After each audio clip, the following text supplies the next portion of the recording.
1,888 murders come into our country. Nobody even talks to them about it, right? We got a lot of them out because of, you know why? Because of ICE, which they don't want to fund. They're defunding our police. When they defund ICE and with Border Patrol and Secret Service, they're defunding our police. The same thing as they're doing with an officer on the street corner. So why the Republicans Senate doesn't just sit in there and just do it and take a negative vote and do it again and again like the Democrats do. They go again and again. The war power. I'm negotiating a deal with Iran. And every week, every 3 days, they put in a thing that the war should stop. And people ask me, how the hell do you negotiate like that? You're destroying them. Every day I read, think of it, we militarily decapitated the country. And every day I read about how well they're doing militarily. They got nothing left. They're done. And yet I read in the New York Times, I see in that stupid CNN, which I only watch because you have to watch a little bit of the enemy. So I watch it for a very short period. But you have to, you have to be smart.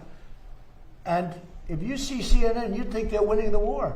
If you read the New York Times, it's actually seditious, in my opinion. You read the New York Times, you actually think they're winning the war. I read some of these columnists, but it all starts from the top. It's a terrible thing. So we're negotiating with them, and they read how well they're doing, and they're sitting in a cave, and all their leaders are dead. Everyone's dead around them. Missiles are all over the place. They have no Navy. They have no Air Force. They have no nothing. We can fly right over the middle of Tehran without being shot at because they have no anti-aircraft. They have nothing. And they're reading that they're winning the war. They're trying to figure it out. They get the New York Times, I guess, in some form. And they think we're crazy. But I'm supposed to be negotiating, and they make you negotiate from weakness, not strength. But the difference is I don't care. And everybody knows the facts. We are decimating that country. I got a call today from another country that's more on our side than that Middle Eastern country, saying, sir, please don't hit them anymore. They're decimated. Please. He's actually helping them. He's actually saying, please. And yet the New York Times will tell you that they're winning the war. It's so sad. I hate to even say that because when I say that, people out watching, they'll say, oh, maybe they'll win the war just by the fact that I'm saying it. And it's so ridiculous. They're being decimated. We have the greatest military in the world. And one thing that's come out of this and Venezuela, some of the things that have happened, I rebuilt the military in my first term. Thank you. And did a good job. And also the first year of this term. We have the greatest military in the world. When I spoke with President Xi, when I spoke with President Putin, I have great respect for what I've done and what our military does. We have a military like no other. When we attacked Venezuela, their equipment, none of it worked. It was all good equipment, but it was discombobulated. You know what that means? They pressed the buttons and nothing happened. They said, what the hell's going on? They heard that weird buzzing sound from way up high. It's amazing how great our military is. And for us to read, it's like the B-2 bombers right there. Late at night, 8 months ago, they went into Iranian territory, and Iran was waiting for them. And they were firing at the wrong targets. They were firing at their planes, but they didn't see them. And with no moon, dark at night, they dropped each plane at 2 bombs, 14 bombs. Every one of those 14 bombs went right down an air chute. Think of it. They followed the beam right into the chute. And every single one of those bombs, very powerful, 200,000-pound bombs, every one of those bombs went right down an air chute. Late at night, think of it, late at night with no moon, you couldn't see a thing. They put those, and they went into territory. All of a sudden, I was watching. They got faster. Then they go like that because the bombs go faster when they head down. I wouldn't want to head down. I'd want to get the hell out of there. And they let the bombs go. And then the first one that let them go was a perfect hit. He said, skedaddle. And that plane turned over on its side. And it went back to a place called Missouri. If you don't mind, Jason. God's country. It went back. It wanted to say hello to a very powerful congressman, by the way, from Missouri, Jason.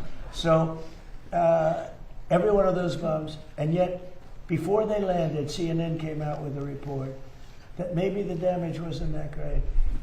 The damage was far greater than we said. It was obliteration. And when the Atomic Energy Commission went there 1 week later, they say Trump was right. It was obliteration. And they still haven't been. They've had possession of the site for. They haven't been able to do anything with it. That stuff is buried. And the reason I took such, I was angry about it, was because it's disrespectful to those pilots and those incredible people, including the people that maintained the planes. Those planes had to fly for 37 hours without stopping. They got the tankers. They had 3 tanker lifts, meaning they had to get refuel up in there. They never landed. They went all the way from Missouri to here and then back. Some went to Guam, which there are those that say that was a way of camouflaging the whole thing, because they followed the ones that they thought the ones from Guam were not coming. They were going to take it easy at Guam. That didn't work out too well. But that was amazing. And the New York Times and CNN, they said, well, maybe the B-2 attack wasn't so great. Even to this day I hear it, because we want to get the nuclear dust. It's way down there. You need excavators and everything to get it. But we want to get it. We'll take it one way or the other. We'll get it. We'll either get it or we'll take it. They'll either give it to us or we'll take it. But I think it's very disrespectful to our incredible military when they say maybe they missed the target. Every single bomb hit the target. Then on top of that, we shot from submarines 30 unbelievable missiles that also hit the target on top of that. It was complete obliteration. And it was confirmed by Atomic Energy. But even the other day I saw on CNN, well, I don't know. They want the stuff, so therefore the bombs didn't hit. You know, we want the stuff. It's way buried. But we want to get it. We will get it. It won't even be hard. But they have to respect our military. They have to. If it were a miss, I tell you, we'd be fine. It would have done a lot of damage. But these bombs went down the air chutes. They'll never build air chutes again in a mountain. They built these air chutes to get a little air up there. They'll have to find a different way because it didn't work. But our military is amazing. There's never been anything like. We have the most powerful military on earth, and it's too bad we have to use it, but we're doing really well. So we'll see how that all works out. Thank you very much, everybody. Thank you, Mr. President. How do you like